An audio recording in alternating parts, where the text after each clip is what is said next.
소중한 나 무한 행복 시간입니다. 만나서 반갑습니다. 오늘도 여러분들께 재미난 기도가피 이야기 들려드릴까 합니다. 여러분, 우리가 살아가면서 우리 앞에 펼쳐진 행복과 불행은 모두 다 자신이 지은 업이다라는 말씀 자주자주 드렸습니다. 행복도 불행도 나의 업이고 내 앞에 펼쳐진 좋은 일도 나쁜 일도 나의 업입니다. 내 앞에 펼쳐진 좋은 인연도 나쁜 인연도 모두 다 내가 지은 인연법입니다.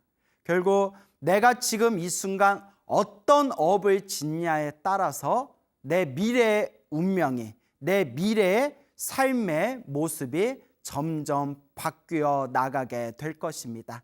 여러분들은 지금 이 순간 선업을 더 많이 짓고 계십니까? 악업을 더 많이 짓고 계십니까? 우리 불자 여러분들은 항상 부처님의 말씀을 가까이 하고 부처님의 가르침을 의지하면서 복과 선업과 공덕을 쌓도록 끊임없이 노력해야 됩니다.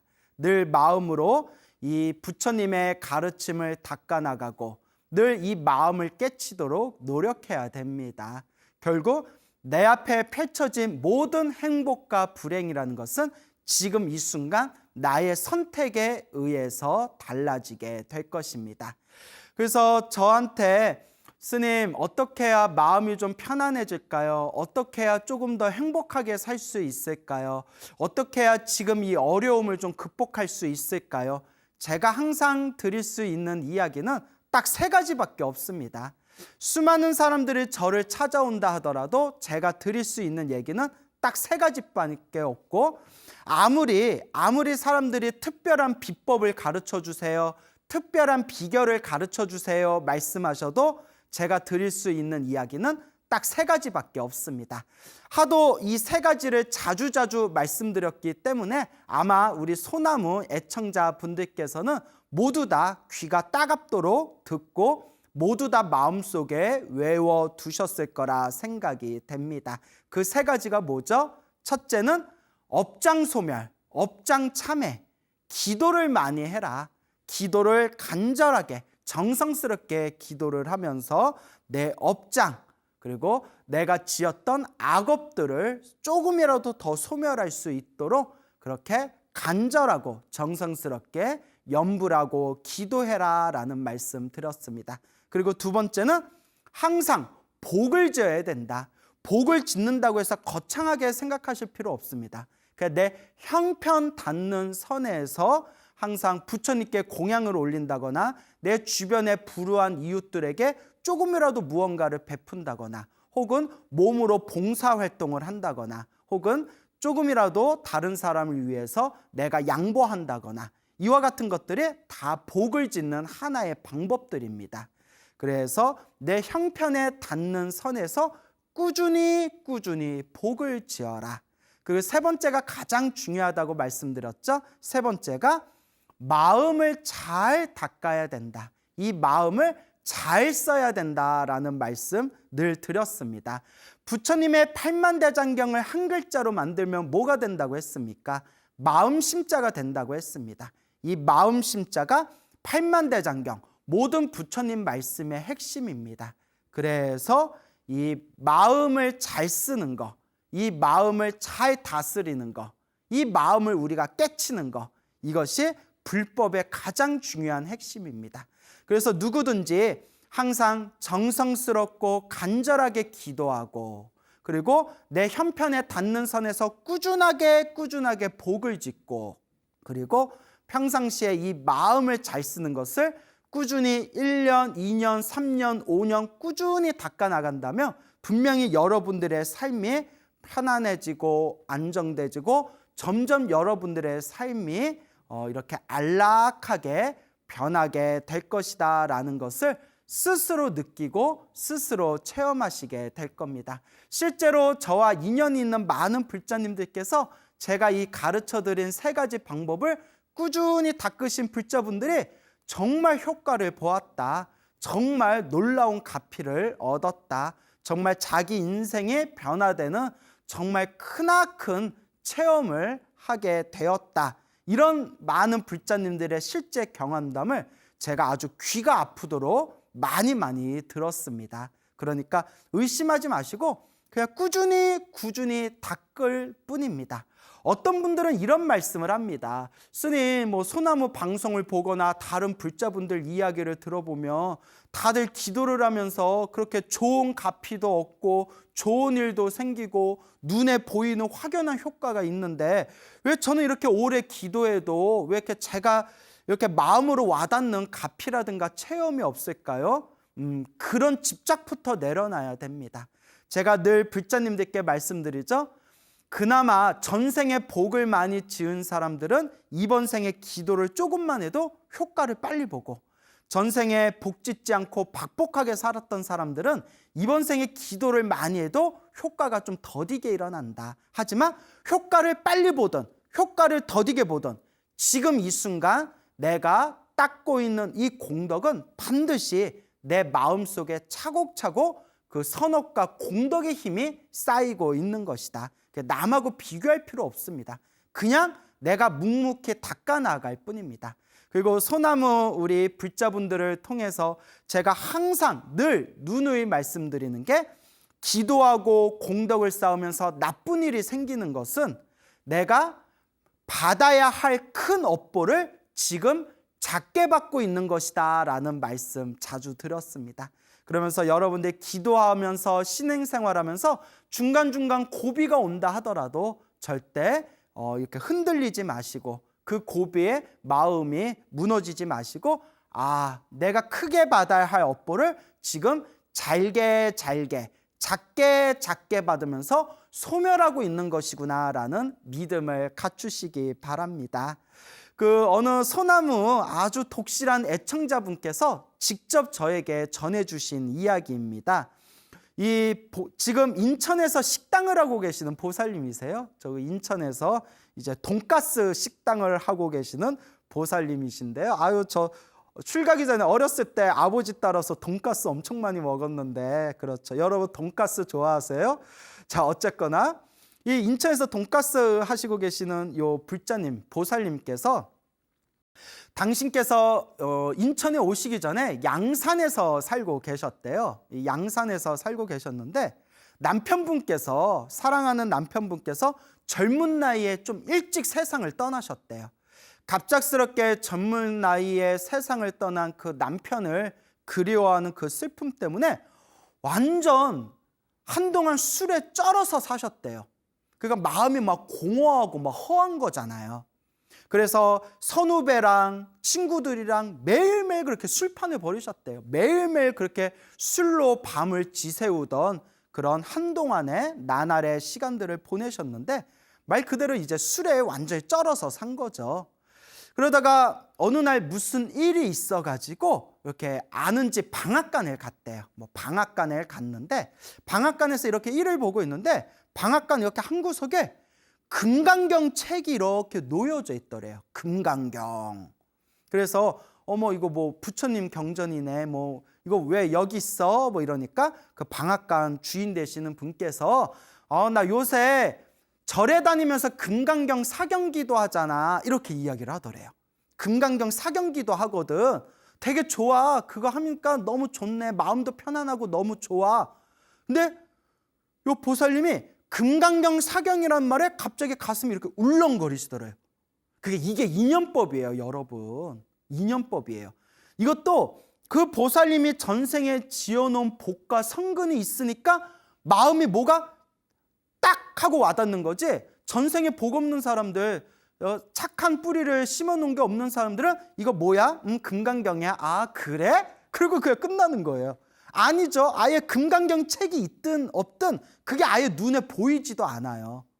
그런데 우리가 이번 생에 정말 우연이라 하더라도 불법을 만날 수 있었고, 우리가 정말 우연이라 하더라도 불법을 만나서 우리가 이렇게 수행을 할 수 있고 기도를 할 수 있고 공덕을 쌓을 수 있다는 것은 그나마 우리가 전생에 지어놓은 복의 힘이 있기 때문에, 성근, 착한 뿌리의 힘이 있기 때문에, 선업의 힘이 있기 때문에 우리를 이와 같이 공덕의 길로 이끌어 주는 겁니다.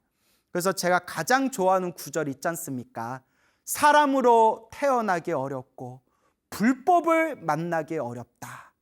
사람으로 태어나 불법을 만났지만 평생 동안 마음이 흔들리지 않고 꾸준하게 올바르게 불법을 닦을 수 있는 것은 정말 크나큰 성근과 공덕과 선업의 힘입니다. 그러니까 항상 우리 불자 여러분 마음속에 항상 되새기셔야 됩니다. 과거 전생에 내가 어떤 복이 있어서 이번 생에 이렇게 사람으로 태어나, 과거 전생에 내가 어떤 선업이 있어서 이번 생에 이렇게 부처님 법을 만났단 말인가, 이렇게 마음으로 다행이다라는 마음이 있으셔야 됩니다.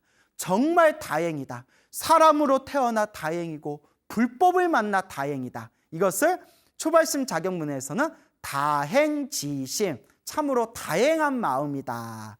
여러분은 스스로 정말 나는 불법을 만나 다행이다라는 그런 마음이 드십니까? 내가 불법을 만나 정말 다행이다라는 마음이 드신다면 여러분들은 부처님의 제자, 불제자, 불자다라고 스스로 말할 수 있는 자격이 있는 분들입니다. 그래서 우리 불자 여러분 늘 이번 생에 불법을 만나 다행이다, 이번 생에 부처님 가르침을 만나서 정말 다행이다라는 이 다행지심, 다행한 마음, 이 마음을 항상 마음속에 지니시기 바랍니다. 그래서 이 보살님이 전생에 한 가닥 성근이 있었는지 금강경 사경기도 하는데 마음에 뭐가 이렇게 딱 하고 와닿더래요. 그래서 어디서 하는데, 나도 할래, 언제 하는데, 며칠 날 하는데, 그렇게 이제 이야기를 해가지고 그 방앗간 분의, 그렇게 이제 방앗간 운영하시는 불자님의 그런 도움을 받아가지고 금강경 사경기도를 이제 시작하시게 됩니다.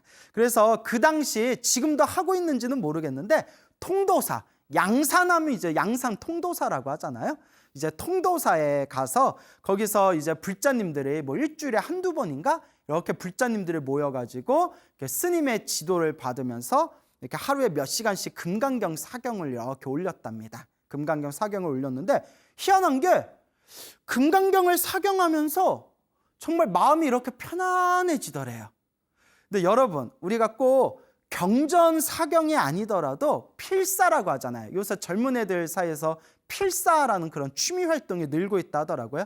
필사가 좋은 책 속에 좋은 구절이라든가 좋은 시를 이렇게 노트에다가 한자 한자 베끼는 걸 필사라고 하거든요. 근데 필사를 하신 분들의 공통된 의견 중에 하나가 너무 매력이 있대요.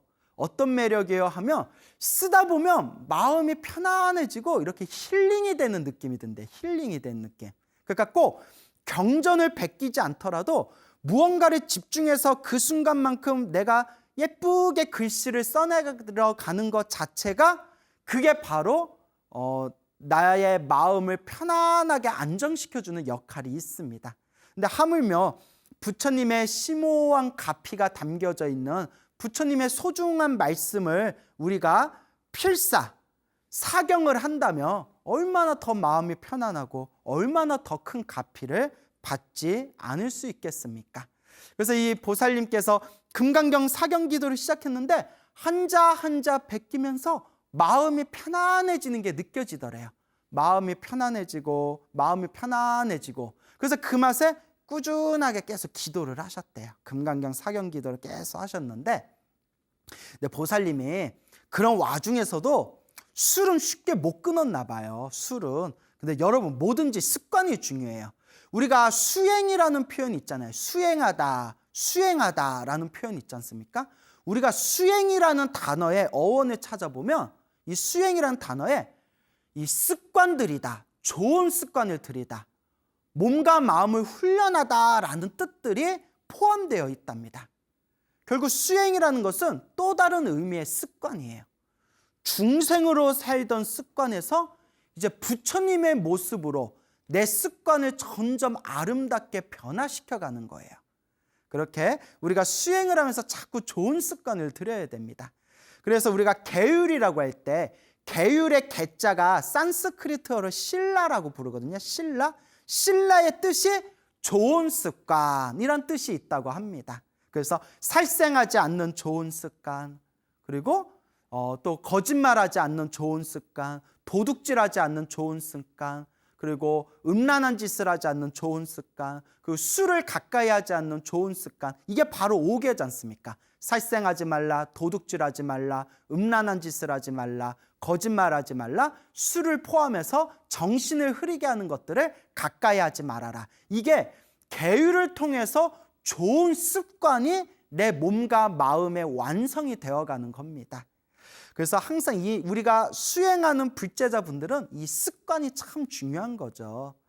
자, 그래서 이 불자님께서 금강경 사경기도를 하면서 마음에 편안해지는 걸 느끼고 꾸준하게 금강경 사경기도를 절에서도 하고 집에서도 하고 심심할 때마다 하셨는데, 근데 이렇게 술 마시는 습관은 아직 고쳐지지가 않았대요.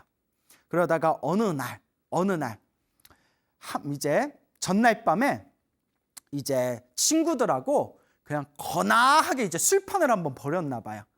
아주 그냥 흠뻑 술을 마시고 나서 그 다음 날 절에 가서 기도해야 되는 그날 아침에 숙취로 완전히 뻗어버린 거예요. 숙취로. 물론 저는 이제 뭐 곡차를 많이 마셔본 기억이 없기 때문에 저는 필름이 끊길 정도로 술을 마셔보거나 이런 게 출가 전에도 없었거든요. 그렇겠죠. 출가 전에는 고등학생이었으니까 당연히 없었겠네요. 말하다 보니까 이상하네. 그런데 이렇게 술 좋아하시는 분들 얘기 들어보면 이렇게 젊을 땐 모르겠는데 나이 들어서 술을 많이 마시고 필름이 끊겨서 그 다음날 집에서 일어나면 머리가 깨지듯이 아프고 배가 엄청 아프고 그런다면서요. 예, 저는 그런 경험은 없습니다만은 어쨌거나 그런 숙취 때문에 완전히 자리에 뻗어버렸대요. 그래서 도저히 오늘은 오늘은 절에 갈 수가 없겠다라는 생각이 들더래요. 도저히 오늘은 절에 갈 수가 없겠다. 그래서 도반들한테 전화를 했대요. 도반들한테 전화를 해서 나 오늘 너무 몸이 힘들어가지고 오늘은 절에 못 갈 것 같아.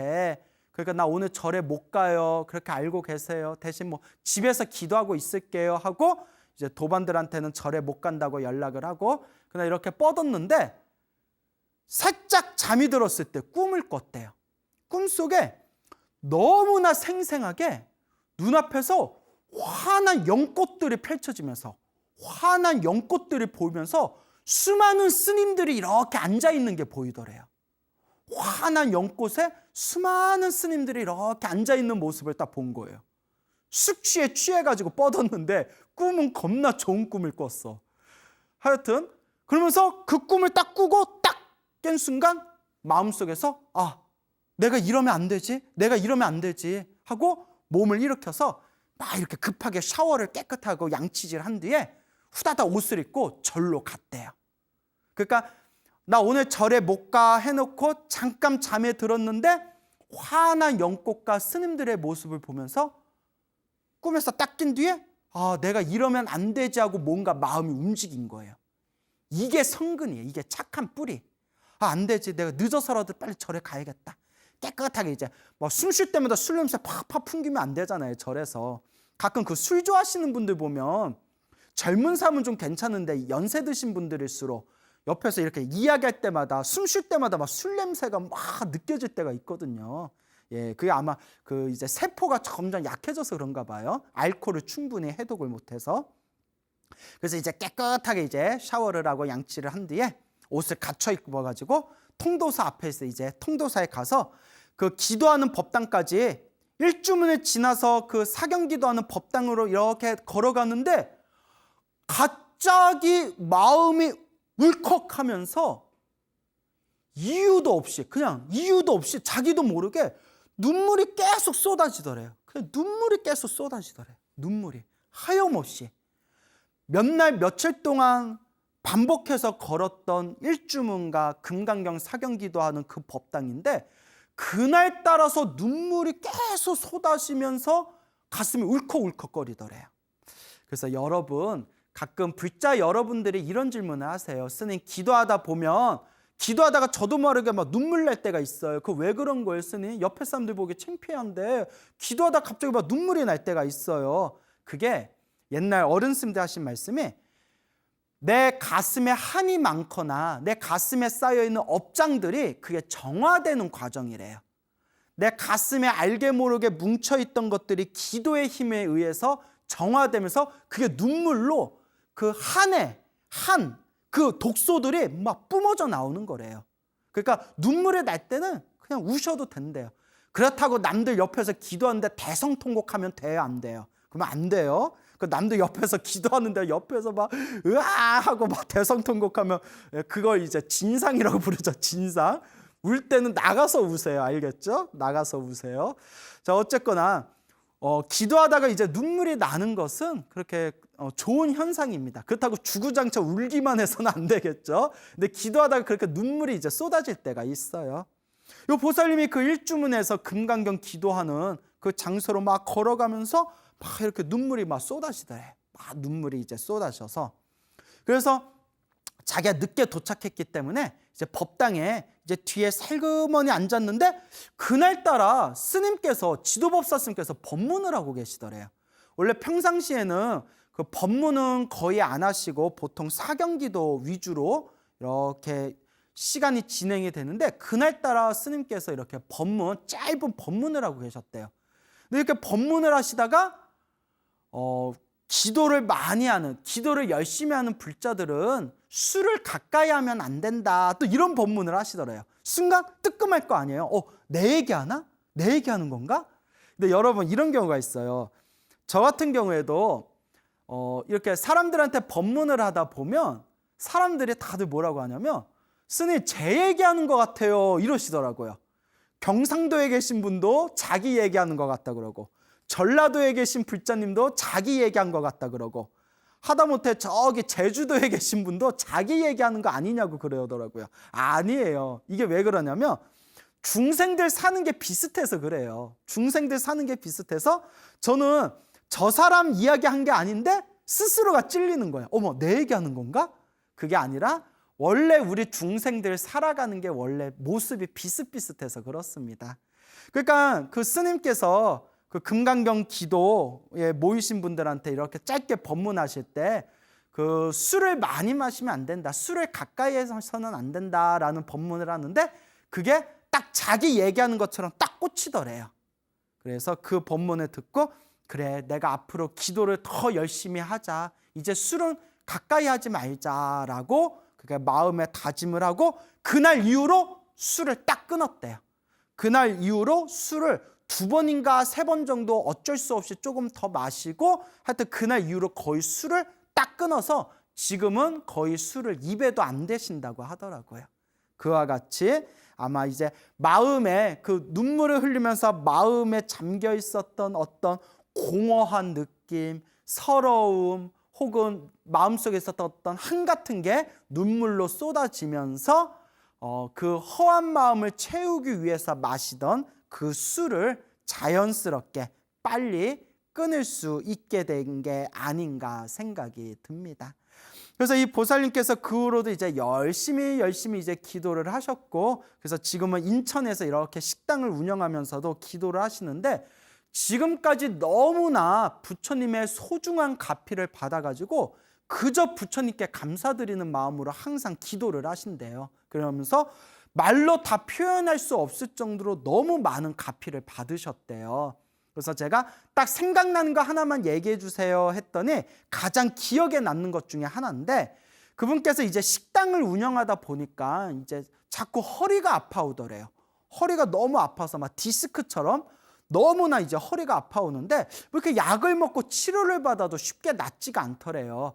근데 여러분, 원래 이렇게 육체 노동하다가 생긴 관절이나 이런 허리나 무릎의 그 통증은 일을 좀 쉬어야 된대요. 자꾸 관절을 움직이다 보니까 이게 나을 새가 없이 자꾸 아파오는 거거든요. 근데 사실 밖에서 그렇게 생업으로 일하시는 분들이 몸이 조금 아프다고 어떻게 일일이 다 쉴 수가 있겠어요. 그래서 보살님께서 허리가 너무 아팠는데, 그런 와중에서도 꾸준하게 항상 매일매일 기도를 하셨대요. 근데 어느 날 이제 꿈을 꿨는데, 꿈에 눈앞에 이렇게 화장실에, 이렇게 오른쪽 왼쪽에 화장실이 이렇게 있더래요. 화장실, 변기가 있는 화장실이 있는데, 그 화장실에 아주 잘생긴 귀공자처럼 생긴 스님이, 아주 잘생긴 귀공자 같은 스님이 딱 꿈속에 나타나더래요. 아마 저를 닮았나 봐요. 예, 죄송합니다. 그 귀공자같이 잘생긴 스님이 싹 나타나더니 자기 등을 토닥토닥 이렇게 두들겨 주더래요. 보살님 등을 토닥토닥 두들겨 주면서 어서 들어가라고 하더래요. 그래서 스님이 이제 어서 들어가 해서 그러니까 토닥토닥 이렇게 스님이 해주더래요. 그래서 이제 변기에 이제 앉아가지고 화장실에 들어서 변기에 앉아서 변기에서 시원하게 용변을 봤대요.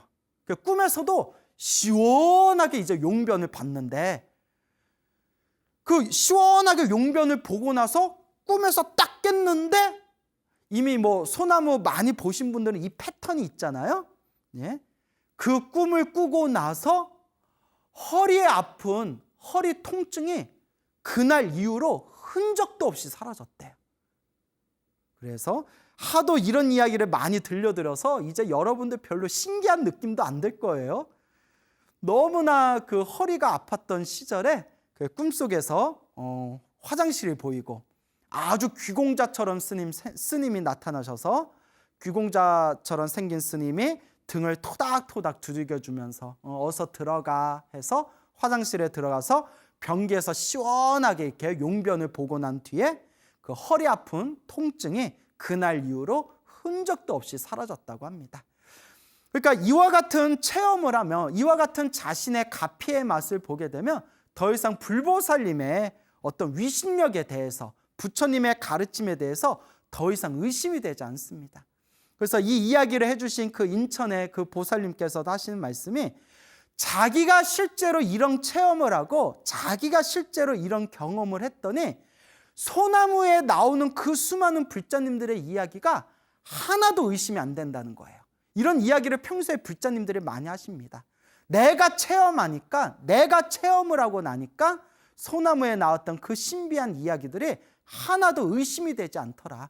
정말 불보살 가피가 있더라. 그래서 이와 같이 우리는 꾸준하게 부처님의 가르침을 공부하고 꾸준하게 부처님의 법을 기도하면서 이 마음속에 우리의 믿음과 우리의 신심이 그렇게 솟구치게 되는 겁니다. 그래서 지금도 이 불자님께서 부처님의 은혜를 갚는 마음으로 지금도 꾸준히 열심히 기도하고 계신다고 합니다. 자, 그래서 우리가 이와 같은 이야기를 들으면 나는 언제 그런 거 체험해보나, 이런 또 집착에 빠져있는 불자님들도 계실 수 있어요. 여러분 항상 말씀드리지만 부처님의 가피는 눈에 번쩍 보이는 가피도 있지만 눈에 보이지 않고 은은하게 나를 그림자와 같이 따라다니면서 나를 보호해주는 가피도 있습니다. 그러니까 꼭 눈앞에 번쩍 보이는 가피에만 집착하실 필요가 없습니다. 여러분들이 지금 이 순간 한 번이라도 염불하고, 여러분들이 지금 이 순간 한 번이라도 간절하게 기도한 그 지금 이 순간에 이미 은은한 그림자와 같은 가피가 우리를 따라다니면서 우리를 알게 모르게 보호를 해주는 겁니다. 그저 묵묵하게 기도하며 불보살님의 가피는 저절로 펼쳐지는 법입니다.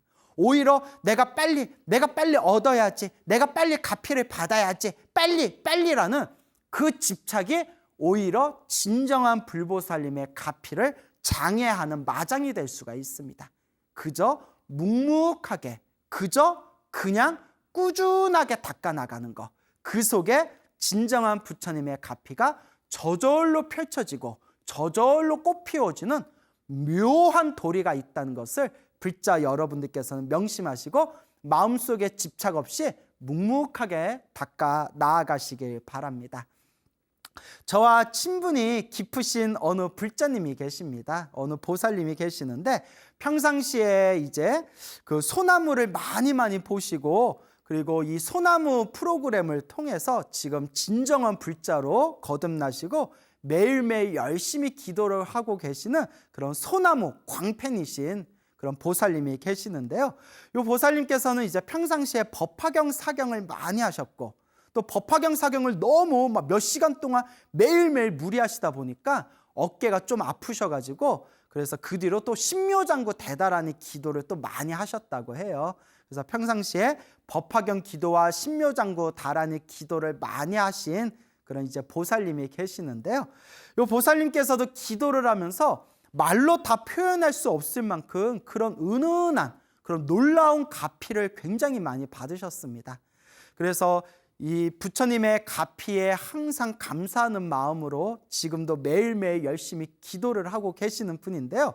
그 어느 날 꿈을 꾸셨대요. 어느 날 꿈을 꾸셨는데 아버지가 꿈속에서 이렇게 나타나셨대요.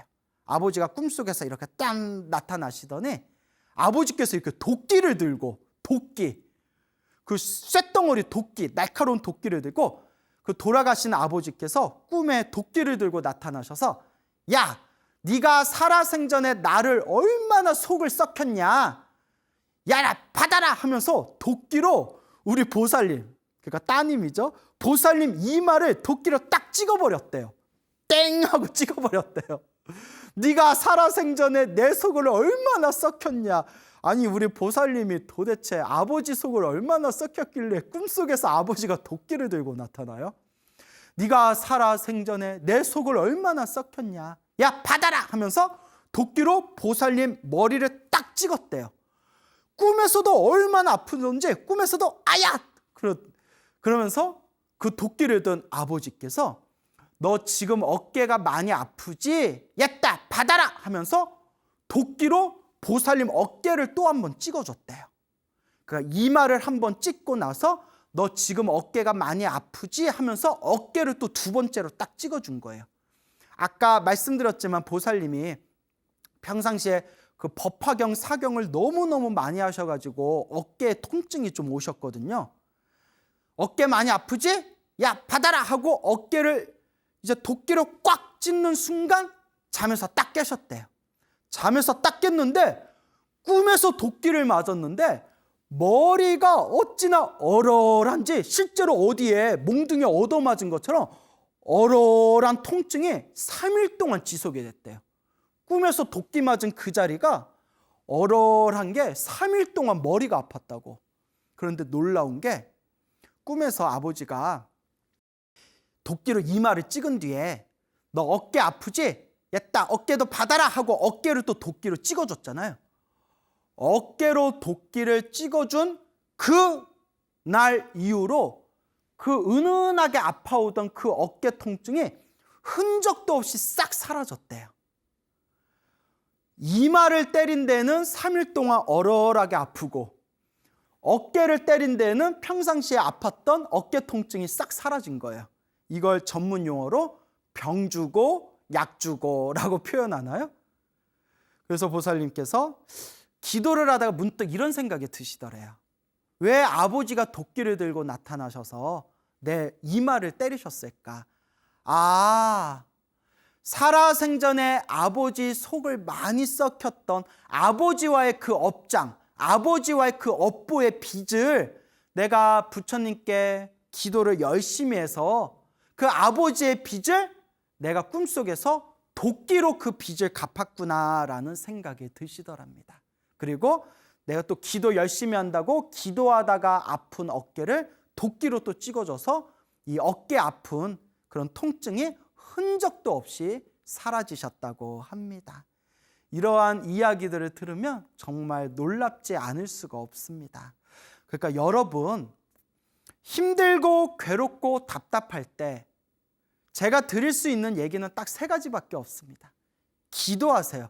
무슨 기도하든 상관없습니다. 모든 부처님과 모든 보살님들의 에너지는 결국 하나로 흐릅니다. 어떤 기도를 하든 하나라도 꾸준히 간절히 정성스럽게 부처님께 기도하고 부처님께 기도하는 겁니다. 기도하면서 그냥 기도만 하는 것 같고는 안 됩니다.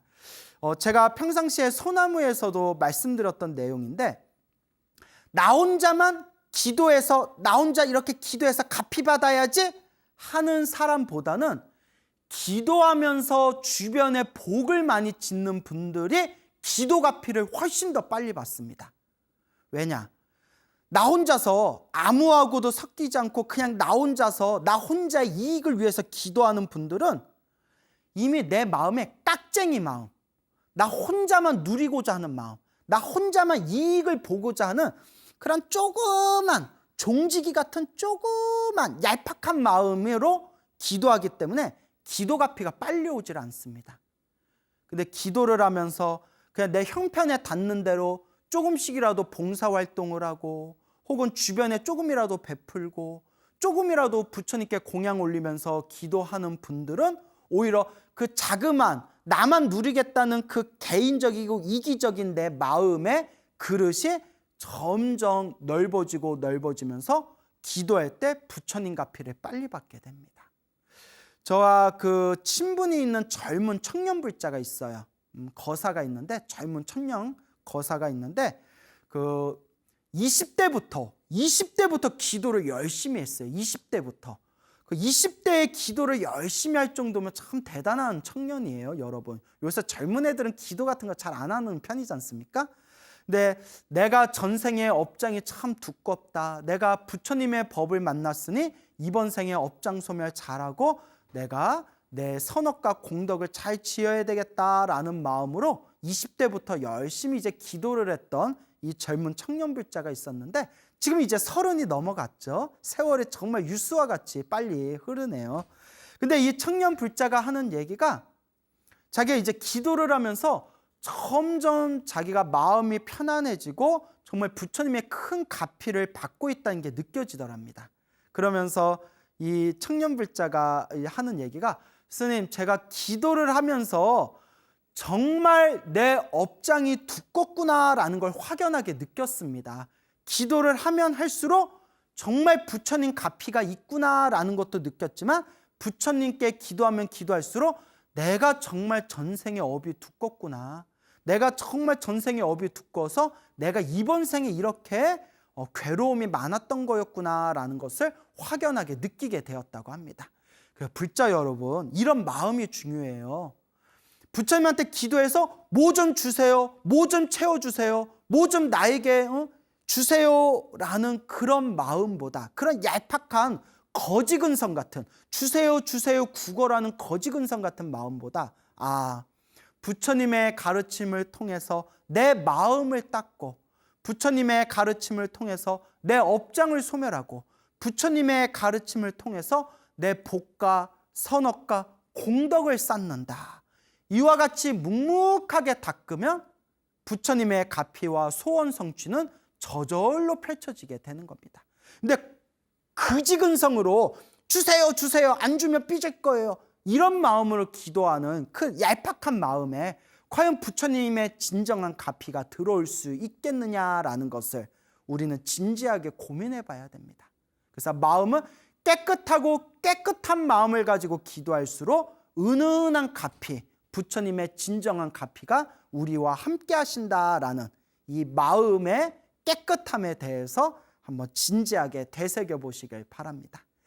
그래서 이 청년불자가 저한테 한 이야기가 있습니다. 스님 말씀이 맞는 것 같아요. 그냥 절에서 혼자 기도하고 집에서 혼자 기도하면서 그냥 기도만 할 때와 기도하면서 내 형편껏 얼마라도 베풀고 공양 올리고 조금이라도 봉사하고 무언가 내가 가지고 있는 걸 베풀어서 복을 지으면서 기도했더니 그냥 나 혼자서 그냥 기도할 때와 복을 쌓으면서 기도할 때 확연하게 차이가 나는 것을, 하늘과 땅만큼 차이가 나는 것을 제가 분명하게 느꼈습니다라는 말씀을 그 청년 불자가 저에게 직접 이야기를 하더라고요. 이런 이야기는 다 옛날 큰 스님들께서 하신 말씀입니다. 그냥 부처님한테 부처님 나 좀 도와주세요 할 때의 기도와 내가 비록 가진 것이 없더라도 조금이라도 그냥 내 형편껏 공양 올리고 주변에 조금이라도 좋은 마음으로 베풀면서 기도할 때 그 갚이를 받는 에너지가 확연하게 차이가 난다고 합니다. 왜 그럴까요? Give and take입니다. 오랜만에 영어 나왔어요, 영어. 불교는 인과 업보지 않습니까? 인과법. 내가 뿌린 대로 내가 거두는 거지 않습니까?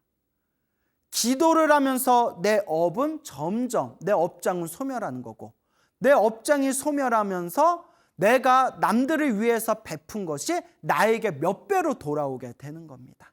그런데 남에게 베풀지도 않고 나 잘되게 해주세요, 나 잘되게 해주세요 라는 그런 얄팍한 마음에는 반드시 가피의 한계가 있다는 겁니다. 그래서 제가 주변 분들한테 항상 드리는 이야기가, 여러분, 기도는 기본이고, 기도는 그냥 기본 옵션이고, 오늘 자꾸 영어가 나오네요.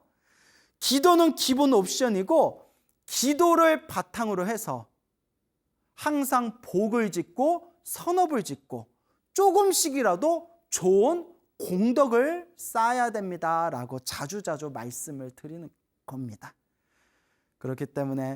그렇기 때문에 우리가 불교 신자들한테 부처님 오신 날 연등달 때 적어도 다른 절, 삼사라고 하죠.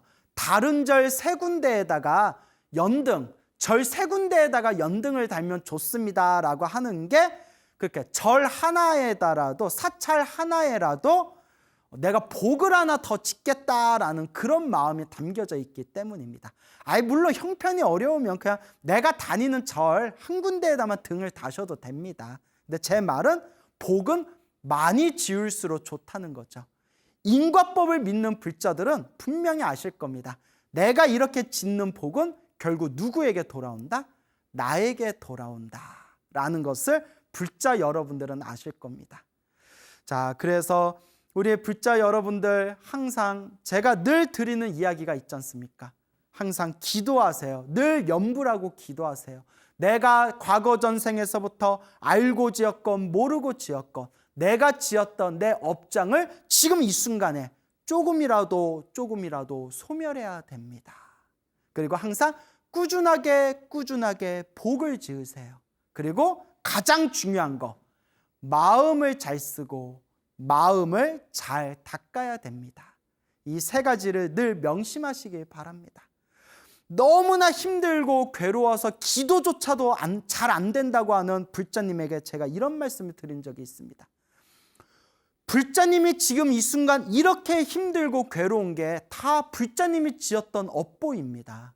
그리고 이번 생에 기도해야 된다는 걸 알면서도 기도조차 안 되는 것도 불자님이 과거 전생에 지었던 아주 나쁜 업의 습관입니다. 그런데 불자님, 지금 안 닦아 놓으면, 지금 힘들다고 지금 안 닦으면 다음 생, 다다음 생 이 빚을 계속 내가 짊어지고 살아야 됩니다. 불자님, 이번 생 지긋지긋하게 힘들고 괴롭게 살았는데 다음 생에도 또 이렇게 살고 싶습니까? 당연히 아니라고 하겠죠.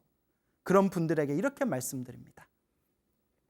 다음 생을 위해서라도 이 지긋지긋한 이번 생의 괴로움과 고통을 더 이상 당하지 않기 위해서라도 지금 이 순간 조금이라도 우리가 더 닦고 닦고 닦아가야 됩니다 라고 말씀을 드립니다.